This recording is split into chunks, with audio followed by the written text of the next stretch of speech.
Hi and Assalamualaikum. We are Group 5 from class JBA 1145E. This is our case study presentation on industry analysis for our selected company, which is FGV Holdings Berhad. Moving on to the next one. I am Shafika binti Rahim, Normatric 2028-3974 from class JBA 145E is going to briefly explain on the profile of industry for FGV Berhad. FGV Berhad is a Malaysian-based agriculture business which lists on the main market of Bursa Malaysia in June 2021 and also one of the larger producers of crude palm oil in Malaysia. FGV has produced palm oil production, farming and renewable energy. Moreover, agriculture industry has compasses of various subsectors. Activities include livestock, agroforestry, fishing and aquaculture. However, taken from the Star newspaper, Malaysia is now concerned about rising food security whose agricultural productivity is 45% of average among high-income countries. The agriculture industry is plagued by structural problems. According to Mohammed Hussein, producers of a few agriculture commodities have increased production as a result of pandemic recovery. Also, according to the news, agriculture needs to be reset since farmer and agropreneur should have equal access to the resources and opportunities they need to be more productive. Through support programs, subsidies and financial schemes, youth might be attracted in.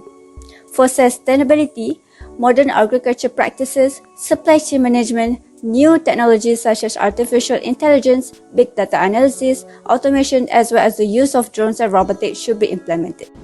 Assalamualaikum, my name is IDAYU BINTI YUSAIDI, matrix number 2020894274 from class JBA 1145E. Today I will present about production for our company. So our sector for FGV Holdings Berhad is agriculture. Agriculture is the process of rerouting energy for use in human planting and in animal eating while simplifying the natural food webs. To put it simply, agriculture involves rerouting the food web's natural flow. There are two types of agriculture. The first one is subsistence agriculture. It is most common on less developed nations.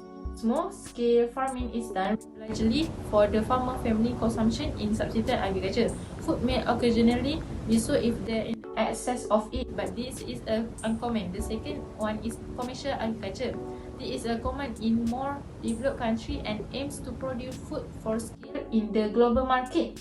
So it would elevate agriculture above subsistence farming and enable it to produce the surpluses required to fill large number of people.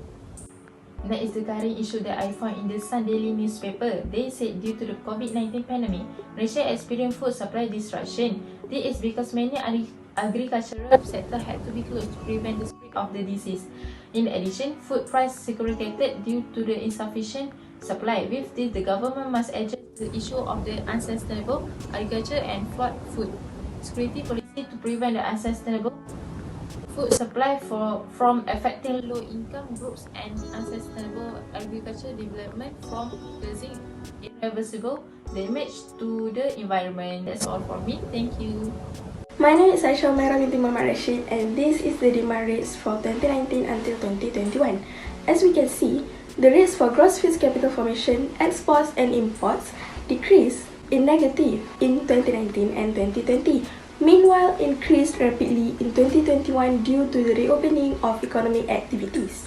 Next, looking at the supply chart for 2019 until 2021 for agriculture sector, which is the main sector for our chosen company FGV Holdings Berhad. We can see that the rates decreased from 2019 until 2020 and increased in 2021. My name is AVYRA binti ZUHADI. My metric number is 2020871066. I'll be presenting about the industry life cycle of agriculture. The agriculture sector is at the growth phase. First, I'll be telling a bit about the growth phase. The growth phases is when the consumer in the new industry have come to understand the value of the new offering and the demand grows rapidly. From the demand and supply, there are major increasements, especially in year 2021 compared to the previous year. Malaysia government has adopted a few policies to help the growth of agriculture, as agriculture is predicted to provide livelihood for about half of the rural population by the year 2050.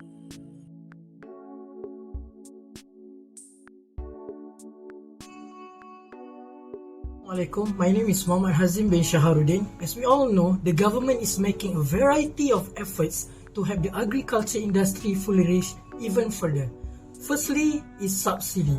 For instance, when COVID-19 disease shocked and devastated many industries, the government has established a scheme of salary subsidies to aid firms in keeping employees. The government provide a subsidy of 600 ringgit per month per employees for 3 months for workers making less than 4,000 ringgit nations, and companies that have suffered a 50% reduction in sales since January 1, 2020. For 3 months following the implementation of the schemes, managers are obligated to know that they cannot fire any of their workers. Secondly, incentive programs have also been implemented by the Malaysian government to support the expansion of the agriculture industry, along with 4.79 million ringgits for MEFI to help the agriculture and food business. The 2021 budget also provided 1.53 billion in paddy subsidies and incentives. Both the Organic Agriculture Project and the E-Satellite Farm projects would mimic the Farmers' Organisation Authority movements, one of the MAFI's high-impact programs that would individually help 1,700 farmers. Thirdly, ever since the country's second agriculture policy in 1992 until 1998, the Malaysian government has focused on productivity and efficiency concerns in order to boost the country's competitiveness by giving infrastructure support. This can be shown when the creation of new infrastructures and subsidy schemes during these times benefited small-scale farmers in all agriculture subsectors. The government also raised the quantity of land that could be utilized for agriculture items, including paddies, pineapples and vegetables, as well as industrial crops like palm oil and rubber. Greetings, my name is Muhammad ASJAD bin ASHRRI, my student's ID 2020-893572. According to the Ministry of Agriculture and Food Industries, MAFI, Malaysia's National Agro-Food Policy 2021 to 2030, NAP 2.0 was developed to create a sustainable, resilient and technology-based agro-food industry that drives economic growth, increasing people's well-being and prioritizing food security and nutrition. NAP 2.0 is driven by 6 policy goals which are bolstered by 5 policy thrusts, 21 strategies and 77 actions plan that will be carried out by various ministries and also agencies throughout a 10-year period up to 2030. Such policy thrusts are implementing modernization through smart agriculture, enhancing R&D and C&I activities, and boosting the agro-food product value chain for domestic and also international markets. In keeping with the fourth industrial revolution IR 4.0, the NAP 2.0 will incorporate current technology into the agro-food business, such as the Internet of Things IoT, digitalization, mechanization, and automation technologies. These technologies are projected to increase efficiency and productivity in the agro-food sector from production to post-harvest, wholesale, retail, and distribution. Last but not least, according to the Deloitte and Malaysian Global Innovation and Creativity Center, MAGIC, the global agri-tech market is expected to grow at a compound annual growth rate of 12% from US $17 billion in 2019 to US $41 billion in 2027.